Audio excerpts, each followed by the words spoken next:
शेतकरी मित्रांनो, आपली कांदा लागवड करून आज 16 ते 17 दिवस पूर्ण झालेले आहेत आणि बघू शकता कांद्यामध्ये भरपूर असं गवत उगून आलेलं आहे.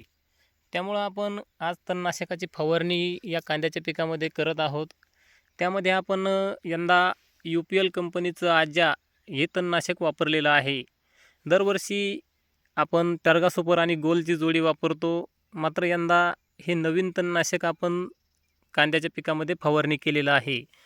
तर या तणनाशकामुळं हे जे गाजर गवत आहे, हे 100% मरतंय का? आणि मोठी झालेली जी तणं आहेत अशा प्रकारची, तर ही तणं जळतात का? याबद्दल पुढच्या व्हिडिओमध्ये संपूर्ण परिपूर्ण अशी माहिती आपण देणार आहोत. तर तुम्हाला या तणनाशकाबद्दल तुमचे काही अनुभव असतील तर नक्कीच कमेंट करू शकता. आणि पुढील व्हिडिओमध्ये आपण खरोखर 100% गवत जळालं आहे का? किंवा काही गवत करपून पुन्हा हिरवं होतं आहे, ही सविस्तर अशी माहिती नक्कीच देऊ.